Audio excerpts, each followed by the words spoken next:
অপেক্ষা শুধু তোমার জন্য। পর্ব ১৪। রাফা ভ্রুকুঁচকে বলল, ঈশা শোন, ন্যাকামি আমি করি না, কিন্তু মেয়েরা তো নর্মালি একটু ন্যাকামি করেই, তাই বলে তো আর বলা যাবে না যে সে ন্যাকা। ঈশা নাক মুখ কুচকে বিরক্ত হয়ে বলল, অ্যাক্টিং কুইন, এখন একটু চুপ কর তো। রাফা ঈশার কথায় কান না দিয়ে ড্রেসিং টেবিলের সামনে গিয়ে আয়নার দিকে তাকিয়ে নিজের মেকআপ চেক করতে শুরু করল। সে নানা রকম অঙ্গভঙ্গি করে আয়নায় নিজেকে দেখছিল, যা দেখে ঘরের সবাই অবাক হয়ে তার দিকে তাকিয়ে আছে। ঈশা বিড়বিড় করে বলল, আস্ত একটা ন্যাকা। রাফাকে ওরকম করতে দেখে আদিল আর চুপ থাকতে পারল না। সে টিপ্পনি কেটে বলল, ওহো, তুমি কি সারা দিন আয়নার সামনে দাঁড়িয়ে এইরকম ন্যাকামি করবে রাফা আপু?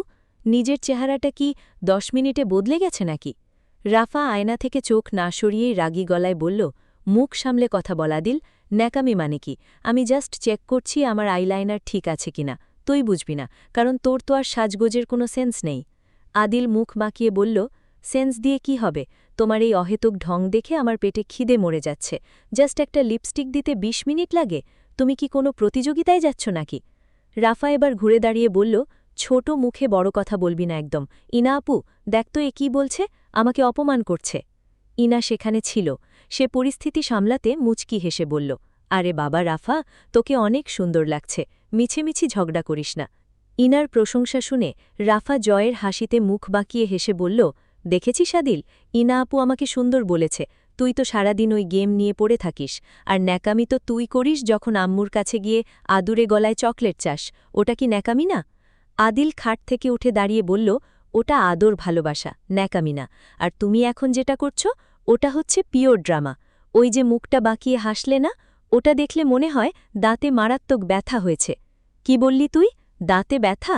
আমার এই হাসিটা সবচেয়ে কিউট। তুই আসলে হিংসুটে একটা ছেলে। আদিল, তোকে কিন্তু আমি এবার আসলেও চড় মারব। আদিল পাল্টা চ্যালেঞ্জ ছুড়ে দিয়ে বলল, মারো দেখি মারো। আমি কিন্তু বড় আব্বুকে গিয়ে বলবো যে তুমি সারা ঘর মেকআপের গন্ধে ভরে ফেলেছ, আর পড়তে না বসে আয়নার সাথে প্রেম করছ।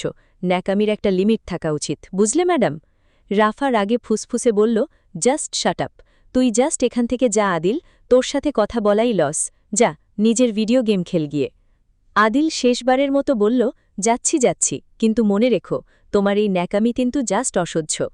ঈশা হাই তুলে আয়েশ করে বলল, সবার জন্য একটা করে জুৎসই নাম বের করেছি। ঈশার কথা শুনে আড্ডার আসরে সবাই কৌতূহলী হয়ে তার দিকে তাকিয়ে রইল। ঈশা কিছুক্ষণ সময় নিয়ে রাফার দিকে আঙুল উঁচু করে বলল, রাফার নাম আজ থেকে ঝগড়ুটে। রাফার মুখটা মুহূর্তে ফ্যাকাশে হয়ে গেল। ঝগড়ুটে শব্দটা কানে যাওয়া মাত্রই যেন শরীরের সব রক্ত শুকিয়ে গেল তার। কিছুক্ষণ আগেও যে চোখ দুটো রাগে জ্বলছিল, এখন সেখানে কেবল একরাশ শূন্যতা আর অকমান ভিড় করে আছে। তার মতো বিউটি কুইনকে কেউ ঝগড়ুটে বলতে পারে, তা সে কল্পনাও করেনি। এরপর ঈশা আদিলের দিকে তাকিয়ে গম্ভীর গলায় বলল, আদিলের নাম পণ্ডিত। আদিল আকাশ থেকে পড়ে বলল, না ঈশা আপু, এটা কি বললে? আমি আবার পণ্ডিত হলাম কবে? আদিলের ওই অবাক হওয়া দেখে পাশ থেকে অরাবাল অনেক শব্দ করে হাসতে লাগল। তাদের হাসিতে যেন পুরো ঘর ফেটে পড়ছে। ঈশা এবার তীক্ষ্ণ চোখে অরাব আর অনিকের দিকে তাকিয়ে ঠান্ডা গলায় বলল, তোরা হাসিস না। অরাব হচ্ছে লালটু আর অনেক পল্টু। নামগুলো শোনামাত্র অরাব আর অনিকের হাসিমুখ মুহূর্তে ফ্যাকাশে হয়ে গেল। ১ সেকেন্ডের মধ্যে তাদের সব আনন্দ বিষাদে রূপ নিল। ঈশা এভাবে সবাইকে অপমান করছে দেখে ইনা কিছুটা অবাক হয়ে চেয়ে রইল। ঈশা এবার ইনার দিকে তাকিয়ে একটু নরম গলায় বলল, আর ইনা হচ্ছে ভদ্রা। সবাই যখন নিজেদের নাম নিয়ে হতাশ, তখন অরাবার সহ্য করতে পারল না।